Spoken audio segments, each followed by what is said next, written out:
So there I was, one calm winter's night, cuddled up in front of the fireplace, reading my favorite piece of literature, the NFPA 1 Fire Prevention Code 1997 edition, when I started to think to myself, wasn't there another event that happened in that era that shook America to its core? Oh, there was, that's right! The 1998 T-virus outbreak in Raccoon City! You know, I bet quite a bit of loss of life could have been avoided had the city simply followed fire safety protocol. Why don't we step back in time and take a gander for ourselves so we can answer once and for all, did Raccoon City adhere to the standards set by the National Fire Protection Association? And by Raccoon City, I mean, strictly the police station. The other locations in Resident Evil 2 Remake are the sewers, which are a lot harder to find fire safety standards for, and Umbrella's secret bioweapon lab, which, call it a hunch, but I don't think was seeing regular visits from the fire marshal. I know the original RE2 has more locations, but it also has a lot less NFPA compliance, so it's a bit less interesting to look at for the sake of this video. RE3 also has more locations throughout the city, but again, I don't think fire extinguisher placements were at the forefront of their minds when they were hand making every pre-rendered background in that game, so there just isn't a lot of it from what I've seen. So just the police station in the remake for this. That still does give us quite a bit to sink our teeth into though. The station itself has 3 floors and an entire basement section, so we've already got our work cut out for us. Before we can get started on that work, we need to first establish what exactly we're looking for here. The National Fire Protection Association, or NFPA, has established guidelines for basically any kind of building you could think of, and the publications are, for the most part, available online. Sort of.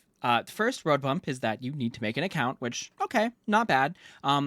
But then you also need the website to work, because they love hitting you with this error screen, hastily covered by a notification welcoming you to the future because their website has just gotten an integrated AI upgrade, accompanied by, and I shit you not, a confetti graphic overlaid on all of this. Okay. Luckily, I took screenshots of most of the information I needed, but this started happening when I went back to look for regulations regarding historical buildings specifically because I forgot that the remake tries to excuse all the goofy puzzles by claiming that the police station used to be a historically significant museum. So unless I can get this website to stop doing whatever this is, we're just gonna pretend the historical significance isn't actually that significant. Just kidding. Hi, this is me 2 days later, and the website is, at least for now, working. Mostly. I was in fact able to find out what regulations applied to historical buildings, and it is as follows.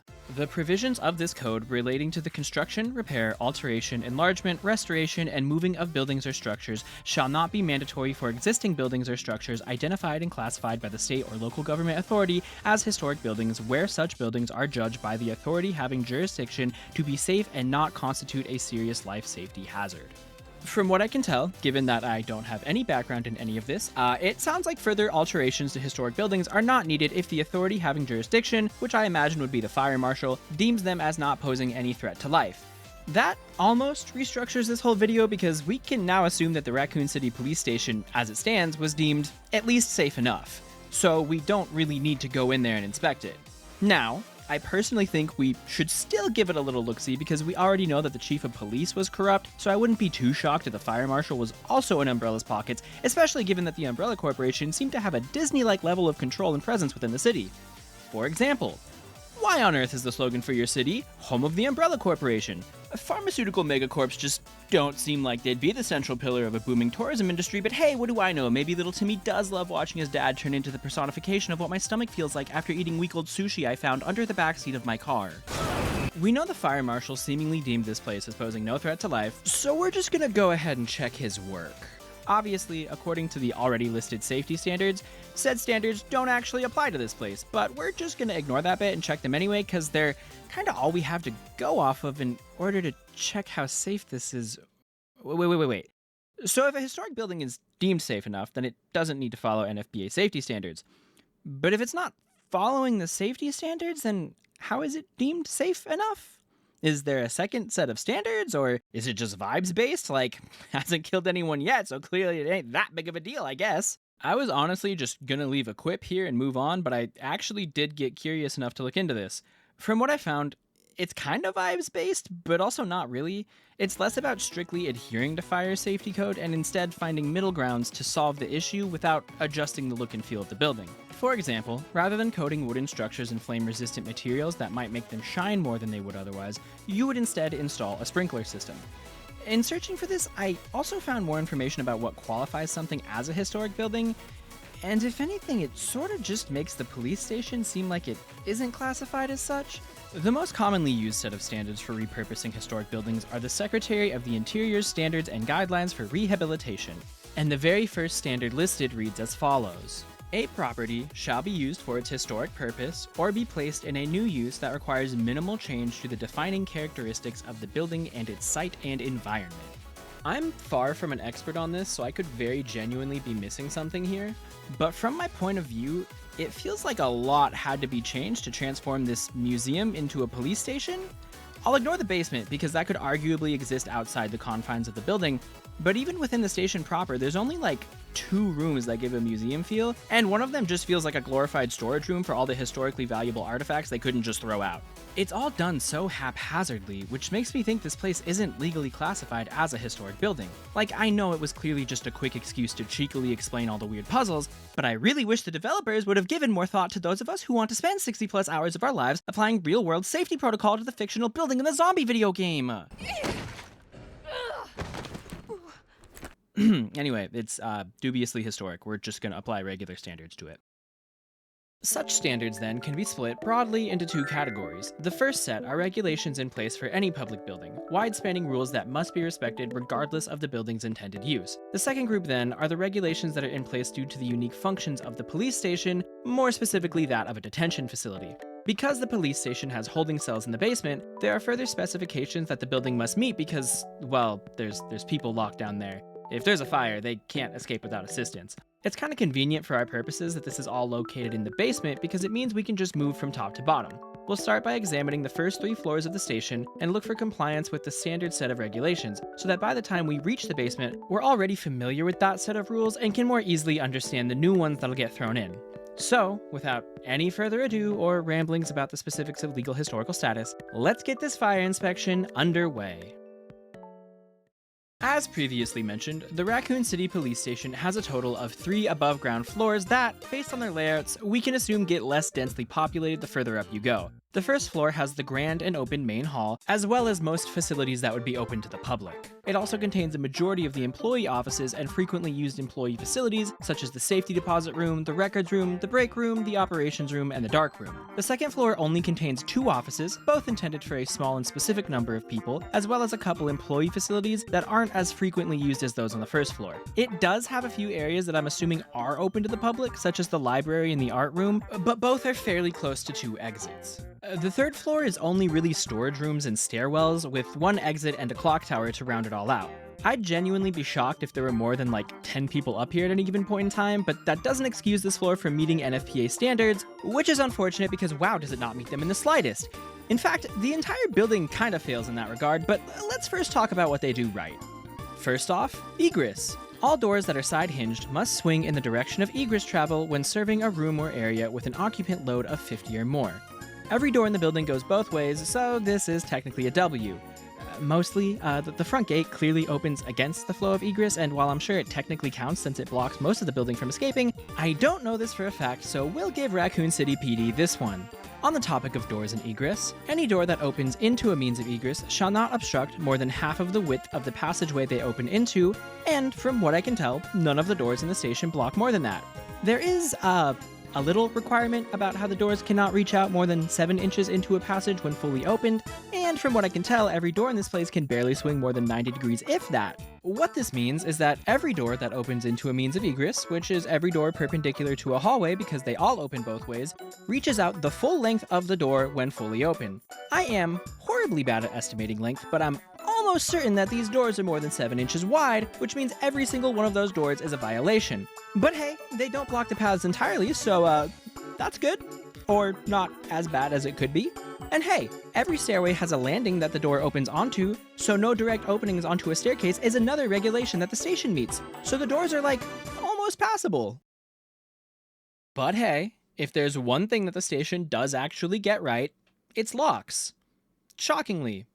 All keys necessary for unlocking doors in means of egress shall be individually identified by both touch and sight.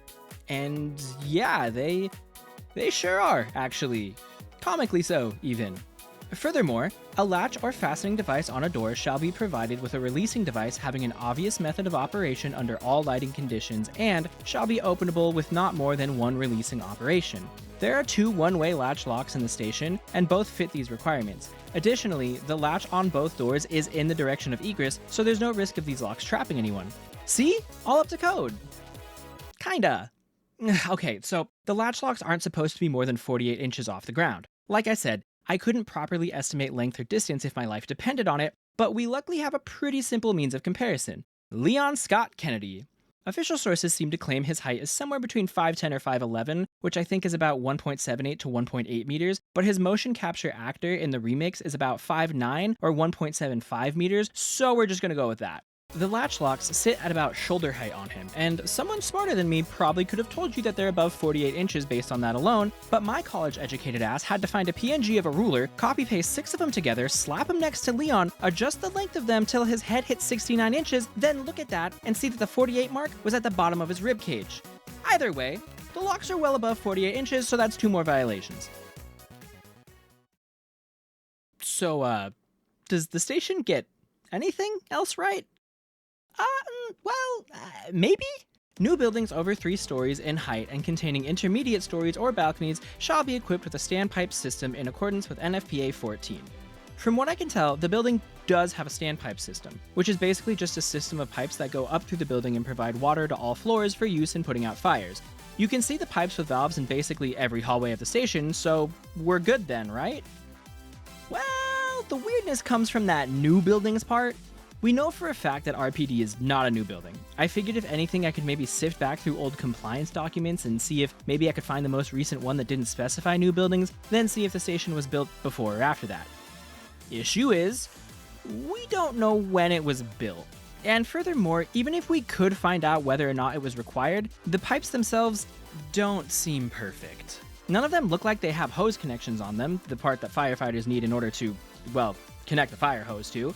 There are a number of hose stations, which are different in that they have a hose provided so that anyone can use it, but NFPA 14 states that you need stations and connections. Again, I'm not entirely sure how needed this is for the RPD station as far as regulations go, but surely it would have been needed considering that this place does not have a sprinkler system of any kind. NFPA 13, which is the book on sprinkler regulations, has the same retroactivity clause that NFPA 14 has, so again, we don't know for sure if the station is required to do any of this, but it feels to me like a pretty glaring safety concern, especially considering that we do see a fire breakout with no actual infrastructure in place to put it out, save for a nearby hose station, which is on the other side of a one-way shutter door that requires a specific tool to operate. In fact, let's actually talk about those doors real quick. There are 2 of them in the station, they both require one very specific tool to operate, and both only have the mechanism on one side of the door. I think the idea with these is that they're intended to be fire safety doors, as that's what a similar door in the watchman's room is labeled as, which are intended to slow the spread of fires. It looks like the regulations for those would be an NFPA 80, but unfortunately the 1995 publication is not available for free. The standard NFPA 1 we've been using though does state that doors must be openable in the path of egress, and considering that both block exits and the mechanisms to open them are placed on the side with the exit, yeah, I'd say that's a pretty big violation. And while we're back on the topic of egress, I know I said the station handled egress well, but only sort of. So every story or floor is supposed to have 2 different means of egress, or more specifically, 2 different exits. The first and second floors do both have more than one exit, but the 3rd floor only has an exit at the very far east side of the building. The western portion does connect to the library, which quickly leads into the 2nd floor, but the 2nd floor exits are also both on the eastern side of the building.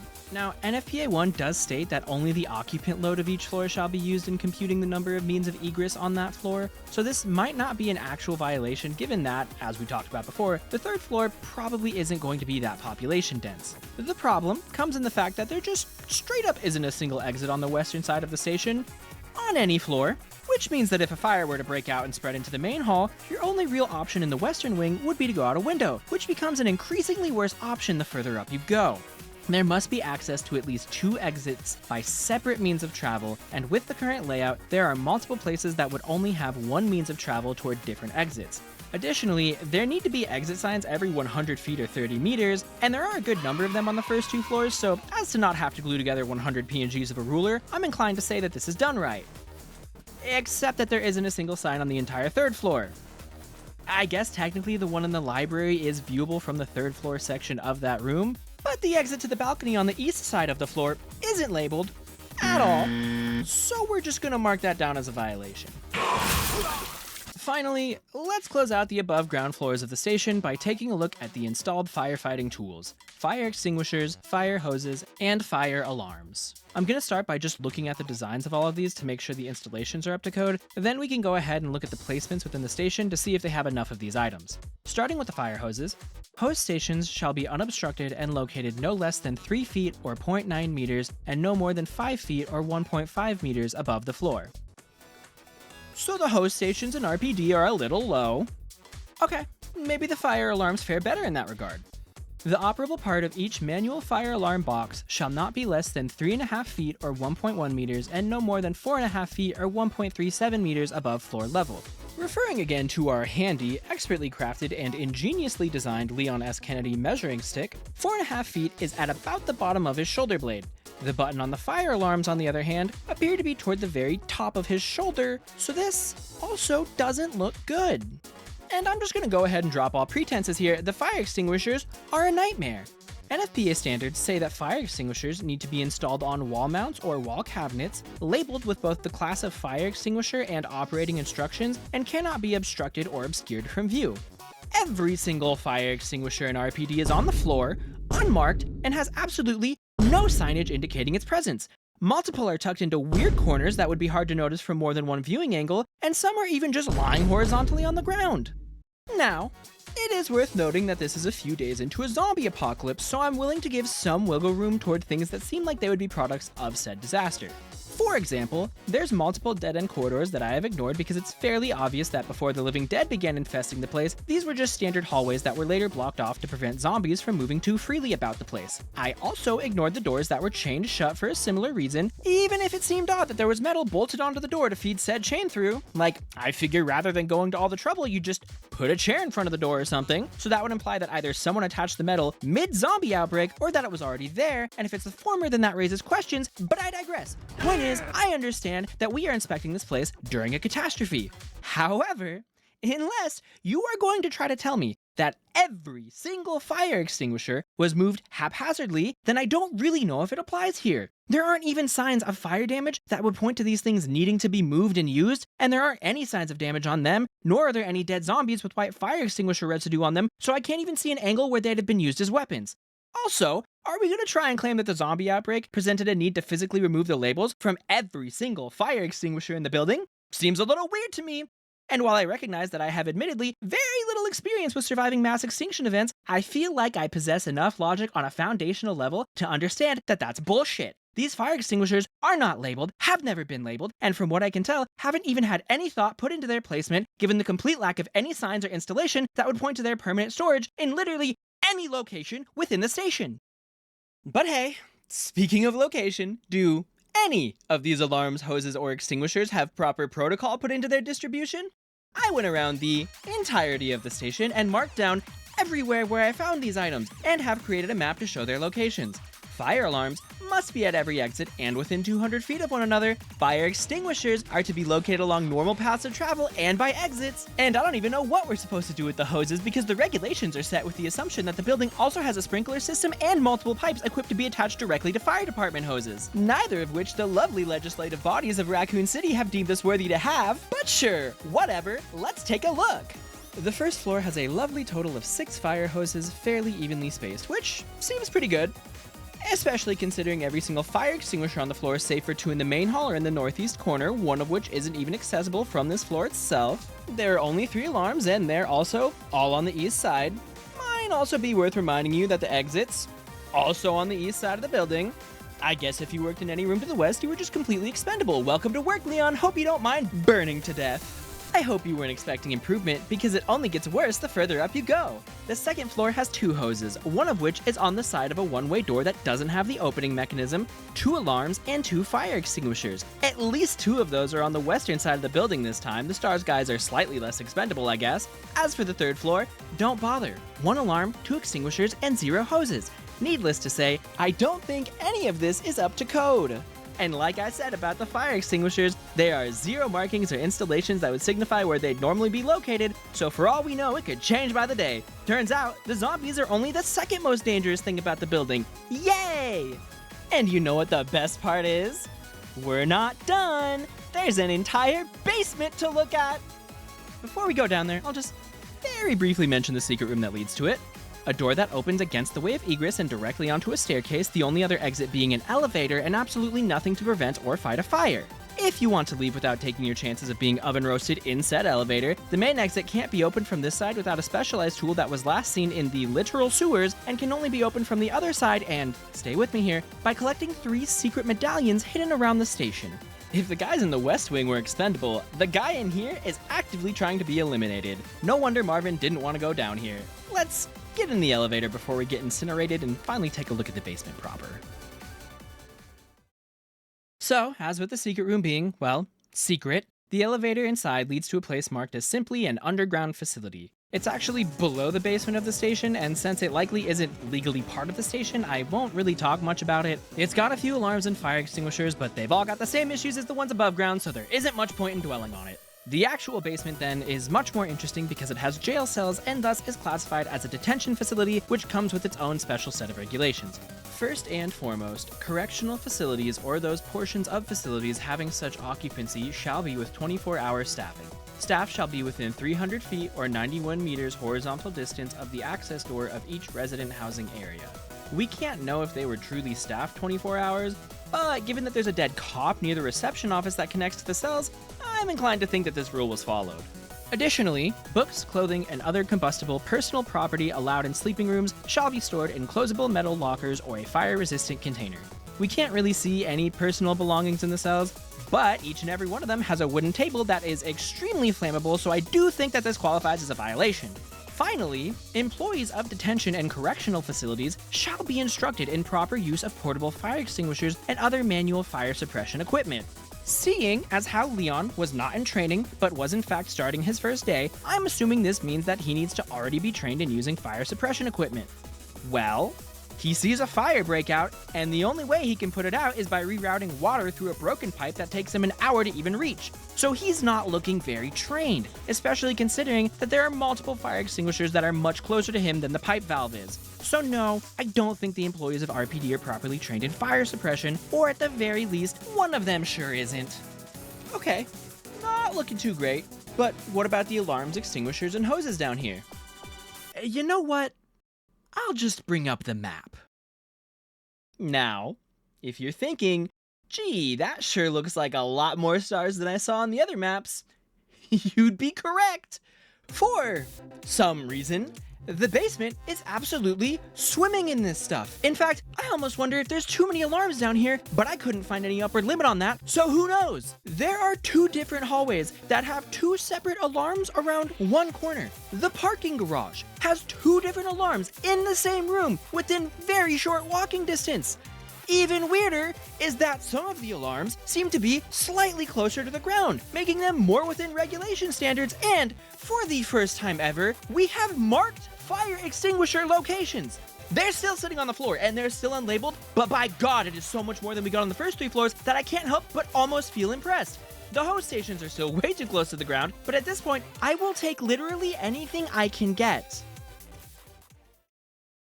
If I had to venture a guess as to why the basement is so densely populated with this stuff in comparison to the top floors, I'd imagine it's just because the devs needed to put stuff down here that gave more of an industrial but public feel, and these are the assets they had on hand. Which, like, hey, honestly, pretty smart. And on the topic of clever attention to detail on behalf of the developers, I am genuinely impressed with how much fire safety equipment there is in this game. Like, when I started recording for this, I wasn't expecting to find nearly as much as I did. This video was a lot less of, wow, they're missing this thing entirely, and a lot more of, so hey, they have this thing, but it's 7 inches too far above the ground. Which isn't what I was expecting at all. I guess it makes sense that I never noticed all these things playing this game before because, well, wasn't exactly where I had my focus on at the time. And I guess it's probably also for that reason that these details aren't perfect. It's, a survival horror game about not getting eaten by zombies. Who's really going to go through and catalog fire safety installations, then cross-reference them with the period-appropriate publication of the National Fire Protection Association standards and regulations? Who indeed? Shoutouts to the person in the comments of the last video insisting that I wasn't neurodivergent. You weren't winning that battle before, and it is not looking any better now.